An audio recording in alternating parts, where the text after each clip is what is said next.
అందరికీ, ప్రియ దేవుని కుటుంబాలందరికీ ప్రభు నామంలో వందనాలు తెలియపరుస్తూ ఉన్నాం. అలాగే మన వలె దూర ప్రాంతంలో ఉన్న బిడ్డలందరూ పరిశుద్ధుల సంఘములన్నిట్లో ఈ దినాన ప్రభు మన తండ్రి అయిన దేవుని పరిశుద్ధ ప్రభు దినంలో పాల్గొన్న ప్రతి బిడ్డలకు ప్రభు అయిన యేసు క్రీస్తు నామంలో వందనాలు తెలియపరుచుకుంటున్నాం. అలాగే నన్ను ఎంతగానో మిక్కిలిగా ప్రేమించినటువంటి నా ప్రియ సహోదరుడు ఆనోకన్న గారికి, అలాగే ఇంకా సహోదరులు, తోటి సహోదరులు అనేక ప్రాంతాల్లో ఉన్నారు. ఆ ప్రేమించిన సహోదరులకు కూడా ప్రభు నామంలో వందనాలు తెలియపరుచుకుంటున్నాం. దేవునికి స్తోత్రం. హల్లెలూయా. మేమంతా దేవుని సేవకులం. అనేక ప్రాంతాల్లో మేము తిరుగుతూ ఉంటాము. ఆహ్వానం మేరకు మరి దేవుడిచ్చిన సమయాన్ని బట్టి ఆ సమయంలో మేము సద్వినియోగం చేసుకుంటాం. కొన్ని అనారోగ్య కారణాల వల్ల కొంత వ్యవధి రాలేకపోయాను. దేవుని చిత్తంలో ఆనోకన్నా నేను ఎల్లప్పుడూ మా ప్రయాణం కొనసాగుతూ ఉంటుంది. దేవునికి మహిమ కలుగును గాక. ఈ గుంటూరు పట్టణంలో నేను ఉన్నంత వరకు అన్నతో సహకరించాలని నేను ఆశపడుతూ ఉన్నాను. మంచిది. ప్రియమైన ప్రియ దేవుని బిడ్డలారా, మనం తండ్రి అయిన దేవుడు ఈ దినాన నిన్ను ఆశీర్వదించాలని ఆశపడుతున్న దేవుడిగా ఉన్నాడు. ఆమేన్. హల్లెలూయా, హల్లెలూయా. మన తండ్రి అయిన దేవుడు నిన్ను, నన్ను, మనల్ని ఆశీర్వదించాలని ఆశపడుతూ ఉన్నాడు. ఆ ఆశీర్వాదం ఏ విధంగా ఉంటుంది? నిజమే, ఆయన నిర్ణయాన్ని ఎవరు కాదనలేరు. ఆయన నిర్ణయాన్ని ఎవరు కాదనగలరు? ఎవరు అడ్డగించగలరు? ఆ అవకాశాన్ని పొందుకోవడానికి మనమందరము అర్హులంగా ఉన్నాము. ఆమేన్. హల్లెలూయా. ఎందుకంటే ఆయన స్వరక్తం ఇచ్చి సంపాదించిన సంఘము మనం. ఆనాడు అబ్రహాము గారికి తండ్రి అయిన దేవుడు వాగ్దానం చేశాడు. తనని ఇష్టపడ్డాడు, తనను ప్రేమపూర్వకంగా ప్రేమించాడు అబ్రహాం గారిని. ఆదికాండం 12 అధ్యాయంలో పిలుచుకున్నాడు. ఆయన ఇష్టపడ్డాడు కనుకనే ఆయన ఇవ్వడానికి వెనుకాడని దేవుడు. ఆమేన్. హల్లెలూయా. తండ్రి తల్లి సంపాదించినదంతా తన పిల్లలకి ఇవ్వడానికే ఇష్టపడతారు. ఆమేన్. హల్లెలూయా. ఏమాత్రం దాచుకోరు.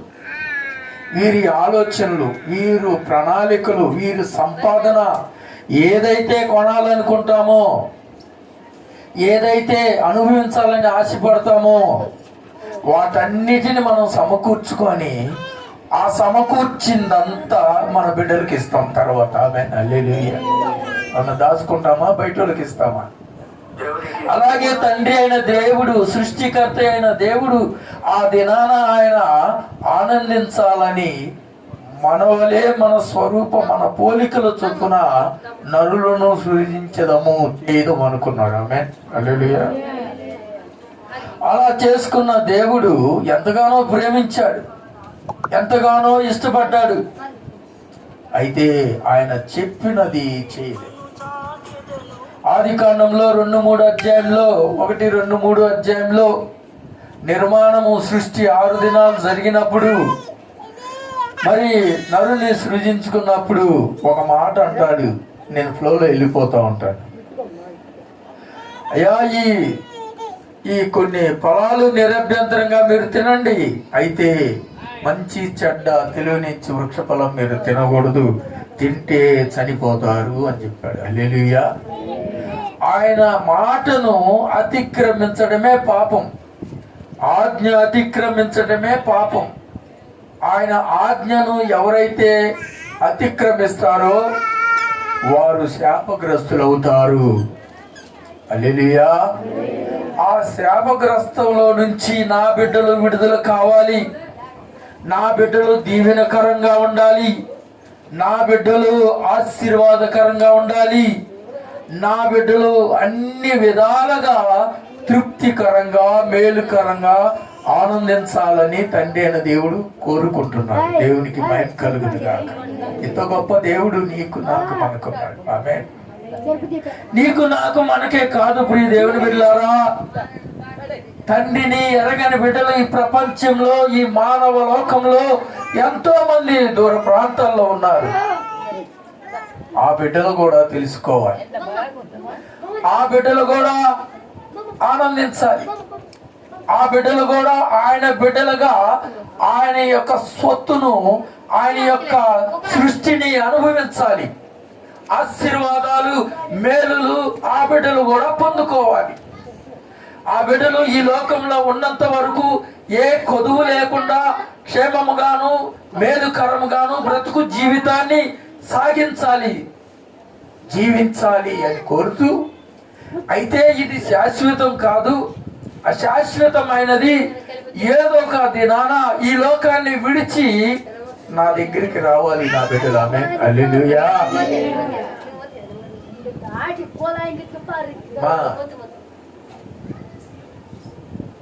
దేవునికి స్తోత్రం. హల్లెలూయా. నా బిడ్డలు నా దగ్గరికి రావాలి, నా బిడ్డలు నాతో నివసించాలి, నా బిడ్డలు నాతో కాపురం ఉండాలి అని తండ్రి ఎదురు చూస్తూ ఆయన రెండవ రాకడలో రాబోతున్నాడు. ఆమేన్. హల్లెలూయా. ఆయన వచ్చేలోపు ఆయన చిత్తాన్ని మనం ఈ లోకంలో జరిగిస్తూ ఆయన మేలులు మనం పొందుకుంటూ ఉండాలని ప్రభువు నిన్ను ఈ దినాన దీవించే దేవుడుగా ఉన్నాడు. ఆమేన్. హల్లెలూయా. కనుక ఆనాడు చెప్పినటువంటి యెహోవా దేవుడు అబ్రాహాం గారికి ఇచ్చిన మాటను బట్టి తన బిడ్డలు ఆయన ఆజ్ఞలన్నీ ఆ బిడ్డలందరూ ఆయనను మర్చిపోయారు, ఆయనను విడిచిపెట్టారు. వారందరూ అన్య జనుల పాలైపోయారు. ఇశ్రాయేలు ప్రజలు అన్య జనుల పాలైపోయారు. వారు దేవునికి దూరం అయిపోయినప్పుడు వారు కష్టాన్ని ఆయన మర్చిపోలేదు. ఆమేన్. హల్లెలూయా. ఆయన తన బిడ్డలను, తన శ్రమలను చూస్తున్న దేవుడిగా ఉన్నాడు. దీన స్థితిలో ఉన్నాడు, దరిద్రులుగా ఉన్నారు. అటువంటి వారిని తండ్రి అయిన దేవుడు జ్ఞాపకం చేసుకొని 430 సంవత్సరాల తర్వాత వారు పిలవకపోయినా, వారు అడగకపోయినా, వారు ఆయనను జ్ఞాపకం చేసుకోకపోయినా తండ్రి జ్ఞాపకం చేసుకొని మోషేని నాయకునిగా నియమించాడు. హల్లెలూయా. తన దాసుడైన మోషేని ఆ తరములో కత్తి వాత నుంచి తప్పించి అధికారపూర్వకంగా తనను జీవింపజేసి ఆయనను పెద్దవాణ్ణి చేసి తన ప్రజల కోసం నియమించాడు. హల్లెలూయా. ప్రియ దేవుని బిడ్డలారు, ఎందుకు నా బిడ్డలు దరిద్రపు స్థితిలో ఉన్నారు, నా బిడ్డలు శ్రమల పాలవుతున్నారు, నా బిడ్డలు భయంకరంగా శ్రమిస్తూ ఉన్నారు, నా బిడ్డలు నలిగిపోతున్నారు, నా బిడ్డలకున్న ఆనందం కోల్పోయారు, ఏమాత్రము నా బిడ్డలు ఆ స్థితిలో ఉండడానికి వీల్లేదని తన సేవకుడైన మోషే ద్వారా తన బిడ్డల్ని రక్షించాడు. హల్లెలూయా. ఇది నా దైవ సేవకుడి ప్రాంతంలో, దైవ సేవకుని ద్వారా నా బిడ్డలు రక్షించబడినటువంటి కుటుంబాలు క్షేమముగా ఉండాలని ప్రార్థన చేయడానికి దేవుని సేవకుడు ఉన్నాడు. హల్లెలూయా. దేవుని ఆరాధించడానికి మనమే కాదు, ఇంకా ఎన్నో కుటుంబాలు ఈ సన్నిధిలోనికి రావాలి, మనతో పాటు ఆ బిడ్డలు కలుసుకోవాలి, ఆ బిడ్డలు ఏకీభవించాలి, తండ్రిని ఆరాధించాలి. ఆ బిడ్డల కొరకు దైవ సేవకుడు ప్రార్థన చేస్తున్నాడు.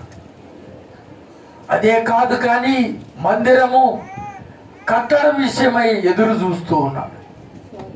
దేవుని ఆశీర్వాదం కోసం ఎదురు చూస్తున్నాడు.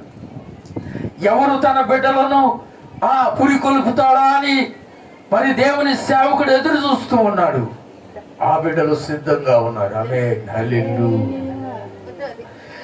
ఆ బిడ్డల్ని దేవుడు సిద్ధపరుస్తున్నాడు. ఈ దినాన ఆ బిడ్డలు గుప్పెళ్ళు విప్పే బిడ్డలుగా ఆయన సిద్ధపరుస్తున్నాడు. ఇది నాకు మందిరము కట్టుకొని దేవుడు ఏ విధంగా అయితే మందిరము కట్టమన్నాడో ఆ మందిరం కట్టడానికి దాసుడు సిద్ధంగా ఉన్నాడు.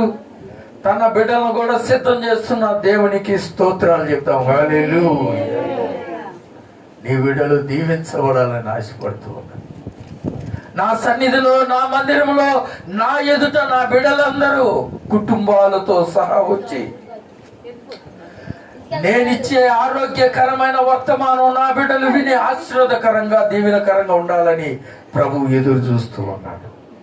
కనుకనే మోషేని నాయకునిగా ఏర్పాటు చేసుకున్నాడు. ఆ బిడ్డల్ని రక్షించుకున్నాడు. ఆ బిడ్డల్ని రక్షించుకొని ఆ బిడ్డల్ని తీసుకొని వచ్చి మరి ద్వితీయోపదేశ కాండము 28వ అధ్యాయంలో ఆయన ఇష్టమైన దీవెన ఇవ్వడానికి ఇష్టపడుతున్నాడు. పాఠాన్ని చూడండి. హల్లెలూయా. ద్వితీయోపదేశ కాండము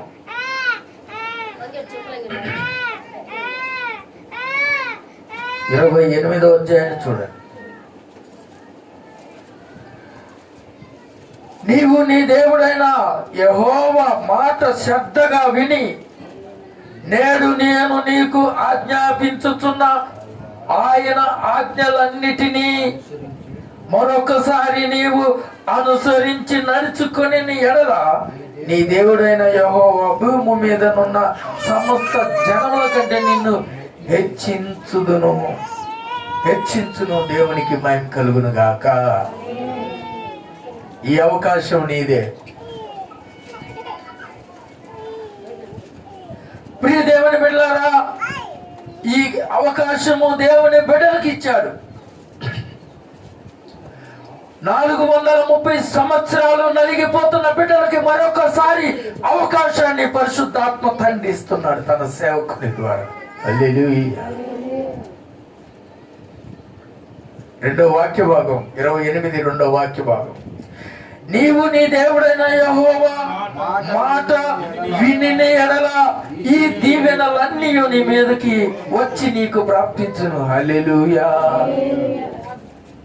ఎవరు ఆపగలరు? ఎవరు అడ్డగించగలరు? ఎవరు ఆయన ఇవ్వగలిగిన దీవెనలు దొంగిలించగలరు? హల్లెలూయా.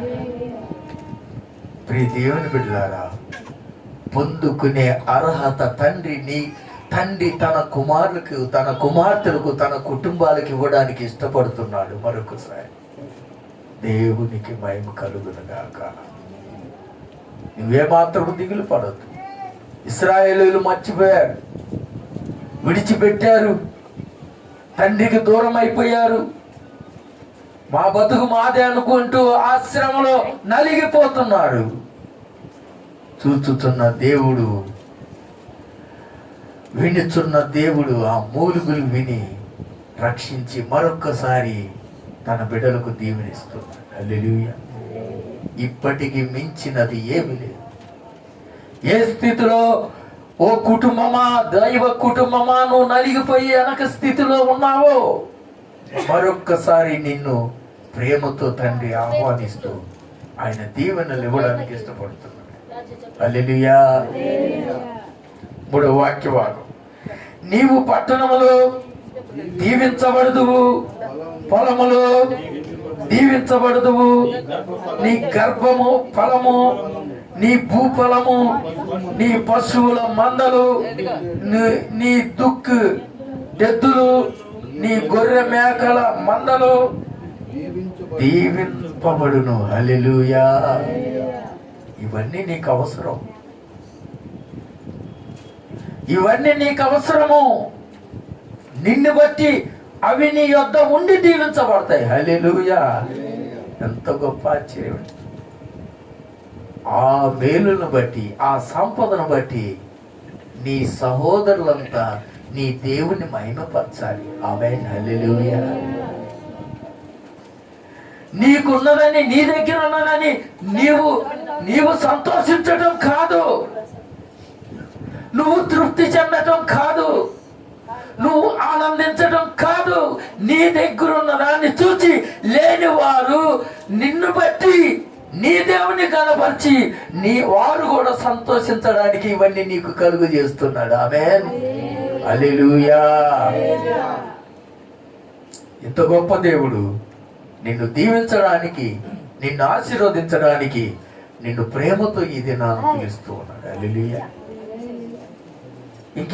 ఏ మాత్రం ఇందులో ఆలోచన లేదు, ఏ మాత్రము మరి అనుమానించాల్సిన అవసరం లేదు. ప్రియ దేవుని బిడ్డలారా, నీవు ఆలోచన చేయాలి. ఈ దినాన నీ తండ్రి నీకు సమీపముగా ఉండి నిన్ను ఆశీర్వదించు దేవుడుగా ఉన్నాడు.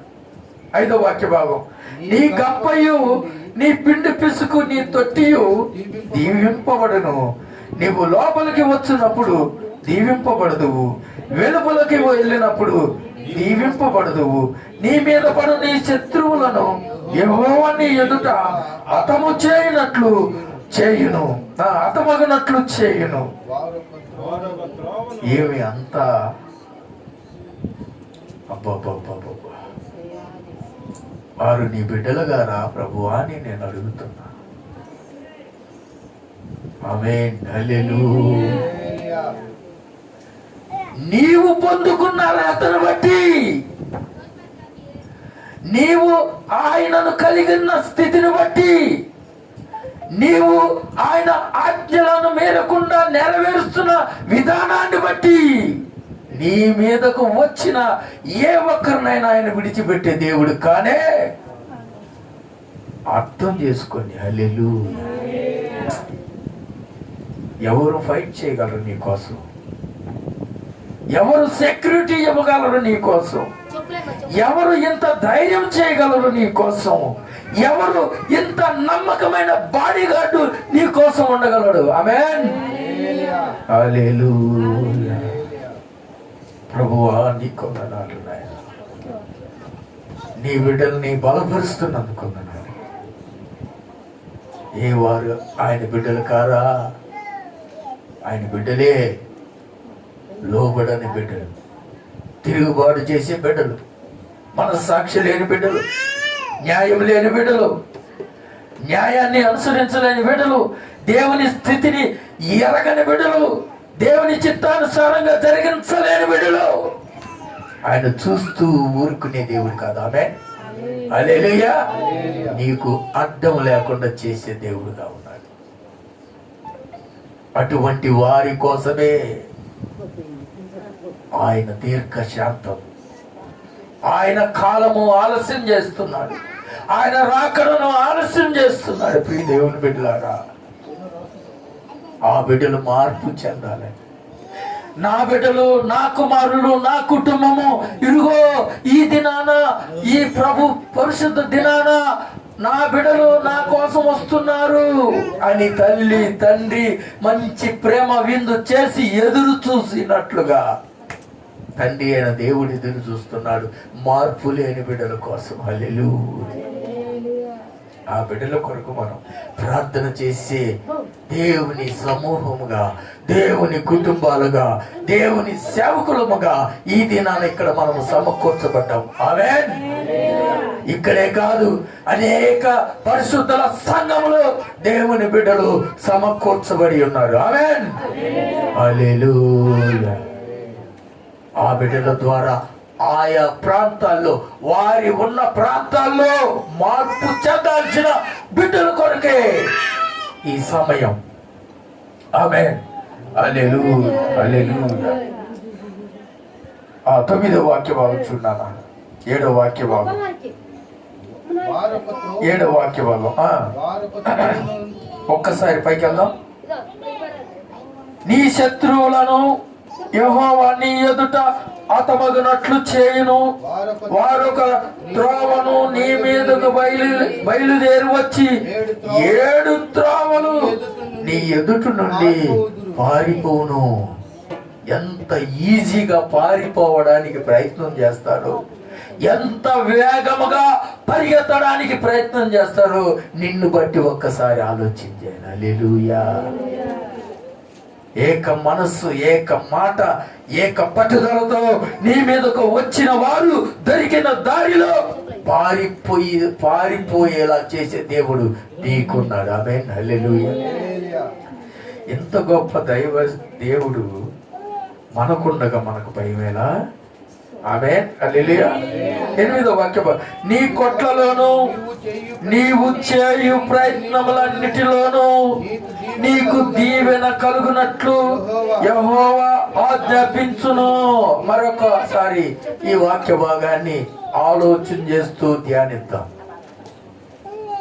8వ వాక్య భాగం, నీ కొట్లలోను నీవు చేయు ప్రయత్నములన్నిటిలోనూ నీకు దీవెన కలుగునట్లు యెహోవా ఆజ్ఞాపించును. దేవునికి మహిమ కలుగును గాక. ఇందులో ఏమాత్రం డౌట్ లేదు. ధైర్యముగా మన తండ్రి అయిన దేవునిని నమ్మిన బిడ్డలు, నువ్వు ఏ ప్రయత్నం అయితే చేస్తున్నావు, ఏ ఆలోచన అయితే కలిగి ఉన్నావో దానిని జరిగించే దేవుడుగా నీకున్నాడు. ఆమేన్, మనకున్నాడు. ఆమేన్, హల్లెలూయా. 9వ వాక్య భాగం, నీవు నీ దేవుడైన యెహోవా ఆజ్ఞలను అనుసరించి ఆయన మార్గములలో నడుచుకొనిన ఎడల యెహోవా నీకు ప్రమాణము చేసినట్లు ఆయన తనకు ప్రతిష్ఠ జనముగా నిన్ను స్థాపించును. భూ ప్రజలందరూ యెహోవా నామమున నీవు పిలువబడుచుండుట చూచి నీకు భయపడుదురు. మరియు యెహోవా నీకిచ్చేదనని నీ పితరులతో ప్రమాణం చేసిన దేశమున యెహోవా నీ గర్భఫల విషయములోను, నీ పశువుల విషయములోను, నీ నేల పంట విషయములోను నీకు సమృద్ధిగా మేలు కలుగు చేయును. యెహోవా నీ దేశం మీద వర్షము దాని కాలమున కురిపించును గాక. ఆమేన్, హల్లెలూయా. ఇందులో ఏ మాత్రము జరగకుండా ఆగే పరిస్థితి లేనే లేదు. ప్రియ దేవుని బిడ్డలారా, ఈ దినాన దేవుడు నిన్ను ఆశీర్వదించే దేవుడుగా. అయితే ఈ ఆశీర్వాదాన్ని నీవు పొందుకోవాలి అంటే, దానిని స్థిరముగా ఉంచుకోవాలంటే, ఈ దినాన నీవు నేను మనం ఒక పని చేయాలని ప్రభు ఆశపడుతున్నాడు. హల్లెలూయా, హల్లెలూయా, హల్లెలూయా. మలాకి గ్రంథం 3వ అధ్యాయం చూసుకొని దైవ సేవకులకు పాఠాన్ని ఇద్దాం. మలాకి గ్రంథము 3వ అధ్యాయం చూడనా? ఇవన్నీ నువ్వు పొందుకోవాలంటే, ఈ ఆశీర్వాదాలు తండ్రి నీకు నాకు మనకిస్తున్నాడు కనుక స్థిరముగా ఈ లోకంలో మనం ఉన్నంత వరకు అనుభవించడానికి మేలుకరమైన 3, 1, 2, 3, 4 వాక్యాలు ఉండాలంటే మనం ఈ పనులు చేయాలి. దేవునికి స్తోత్రం, హల్లెలూయా.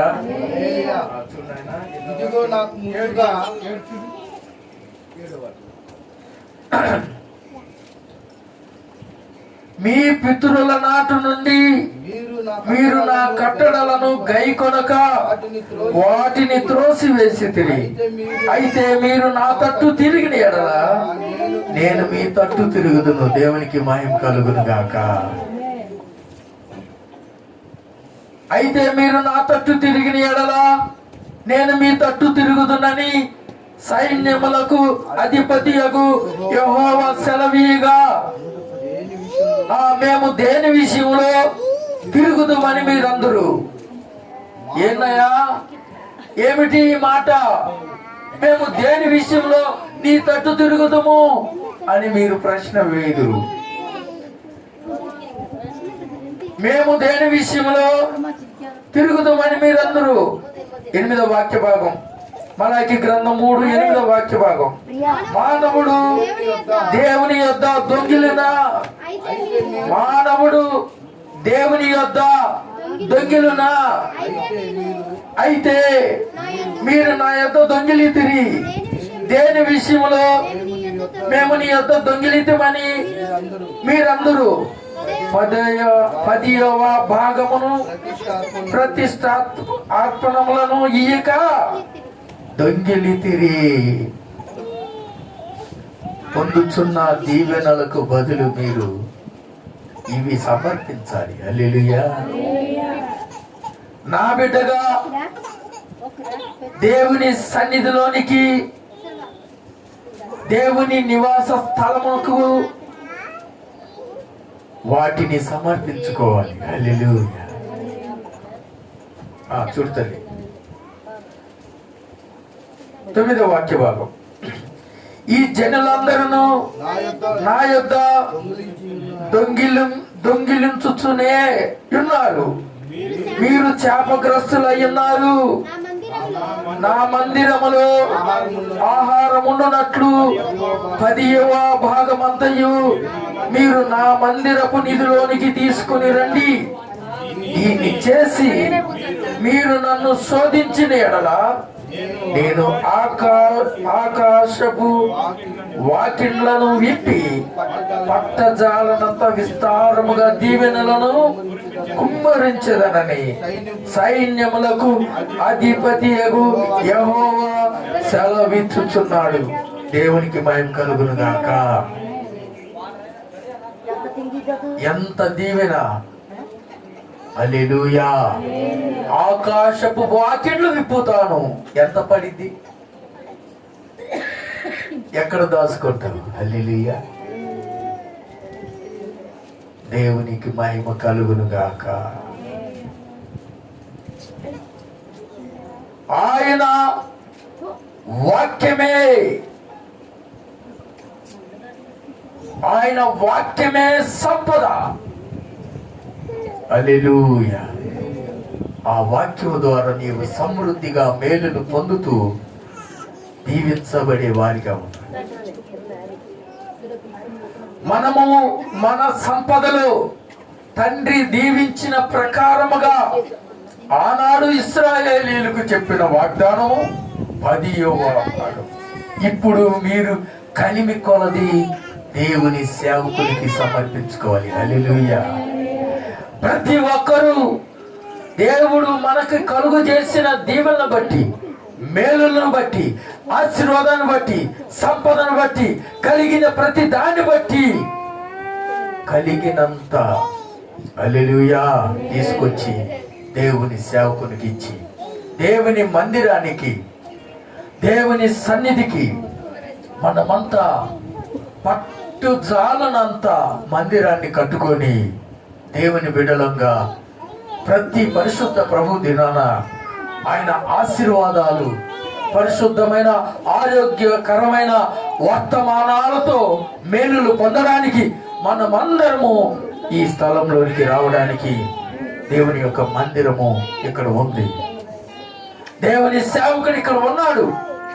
మనము సమర్పించుకొని ఇంకా పట్టజాలనంత ఆ పరలోకపు వాక్యంలు విప్పునాయనా అని మనము ఎదురు చూసే వారముగా ఉందాం. దేవుడి పరిశుద్ధ వాక్యాలు మన అందరి వెనుకల్లో దీవించి ఆశీర్వదించునుగాక. Amen, amen, amen. Praise the Lord. Hallelujah, hallelujah. ప్రభువునందు ప్రియమైనటువంటి దేవుని బిడ్డలందరికీ వందనాలు. అమ్మా, కొంతసేపు దేవుని వాక్యాన్ని మనము ఇప్పటిదాకా విన్నాం. హల్లెలూయా. నేనేం చెప్పను కానీ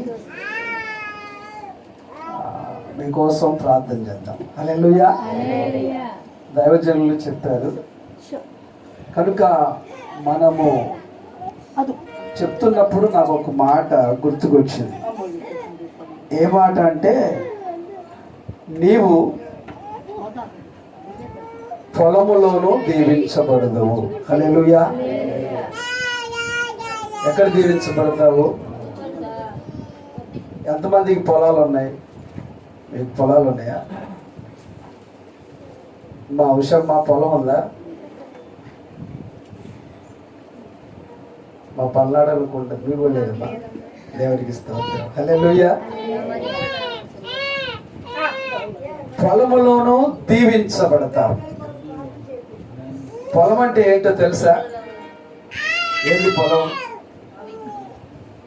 పొలం అంటే ఏంటో తెలుసా? ఎవరికైనా చెప్పగలుగుతారా?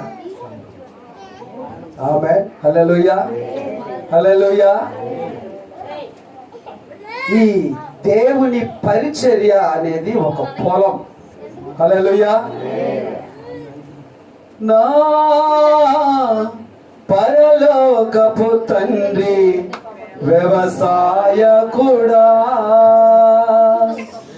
నా పరలోకపు తండ్రి వ్యవసాయకుడా, నీ తోటలోనే ద్రాక్షవల్లిగా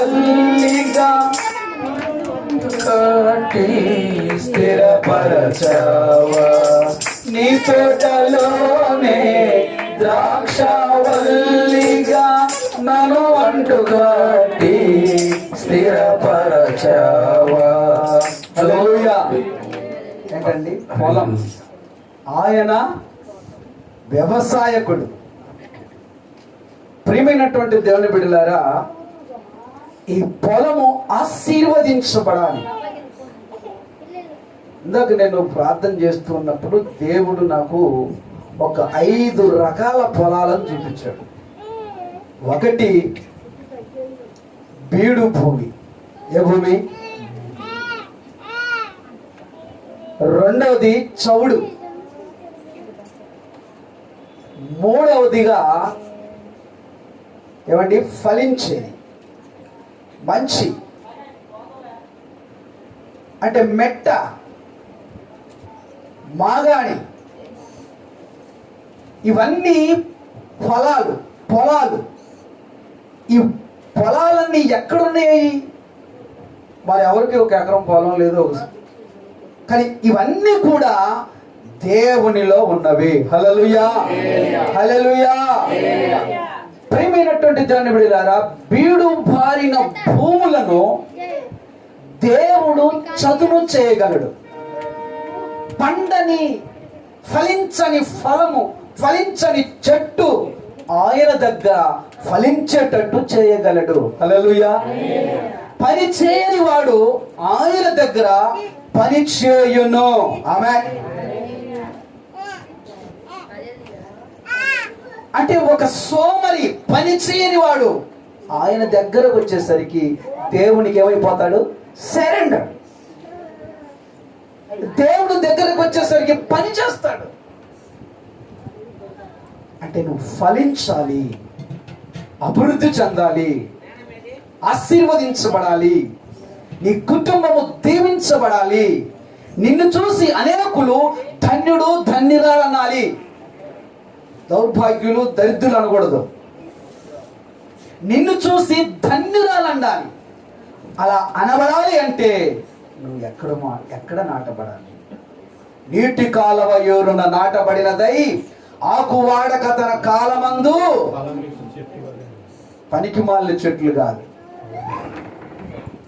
పనికి మాలిన చెట్లు చాలా చాలా బాగుంటాయి. పనికి మాలిన చెట్లు చాలా అందంగా కూడా ఉంటుంది. పనికి మాలిన చెట్టు దాని వేషాలు, దాని కథ, దాని పరిస్థితులన్నీ వేరువేరుగా ఉంటాయి. కానీ పనికొచ్చే చెట్టు ఎలా ఉంటుందో తెలుసా? హల్లెలూయా, హల్లెలూయా. ఎప్పుడు దీనంగా ఉంటుంది.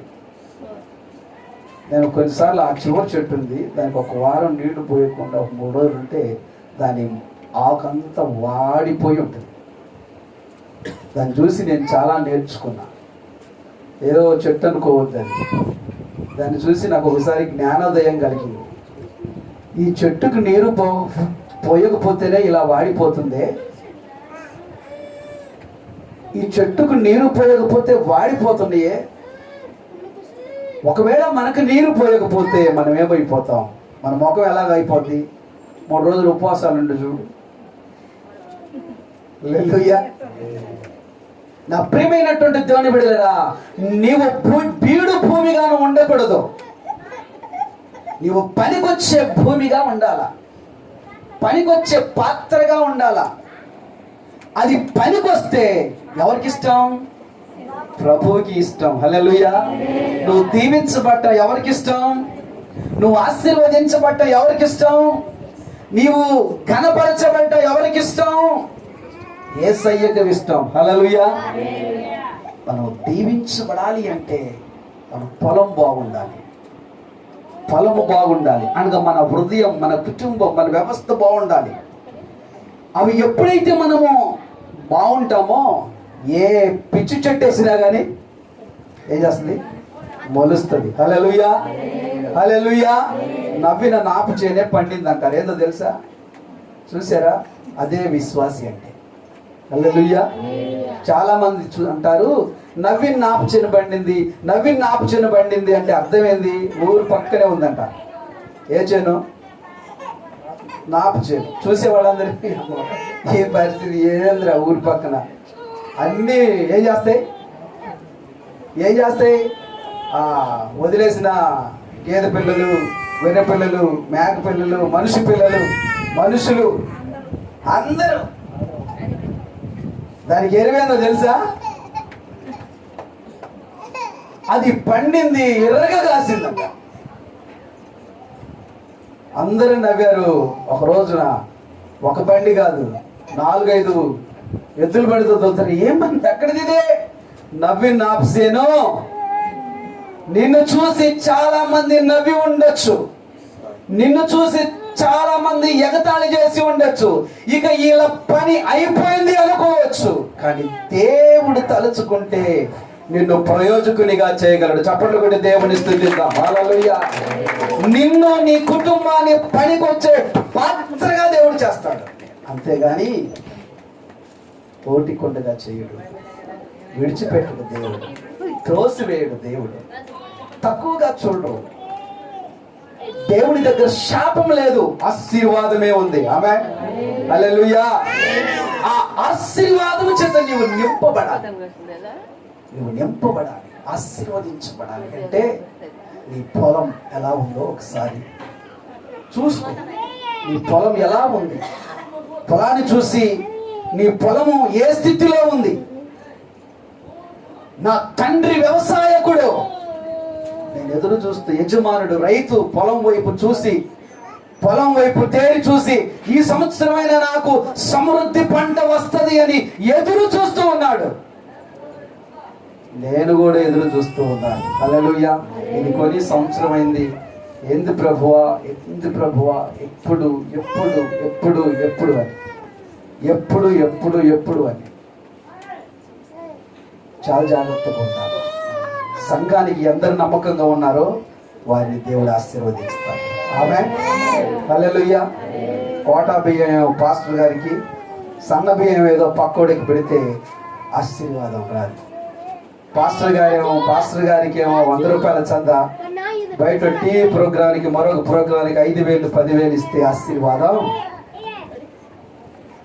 చూసుకోండి, నువ్వు ఎక్కడ రక్షించబడ్డావో, ఎక్కడ నీ కోసం ప్రయాసపడుతున్నారో నాకు రూపాయి ఇవ్వద్దు. హల్లెలూయా.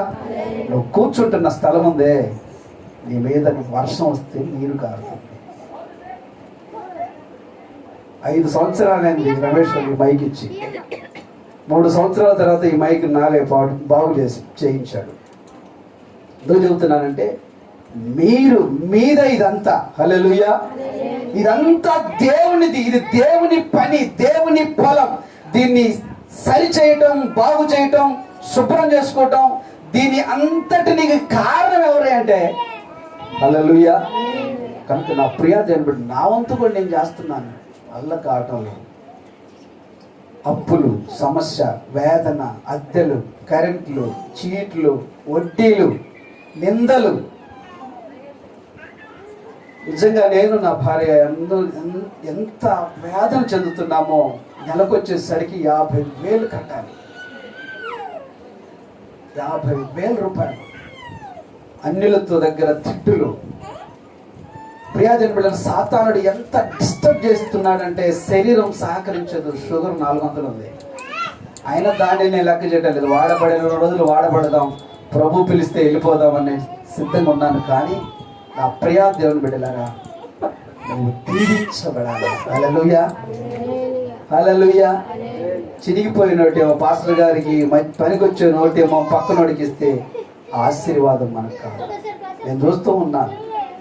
కనుక నా ప్రియా దేవుని బిడ్డ, దేవుని కోసం నీ వంతు నువ్వు ఏదైనా చేయగలిగితే దేవుడు నిన్ను దీవిస్తాడు. ఆమేన్.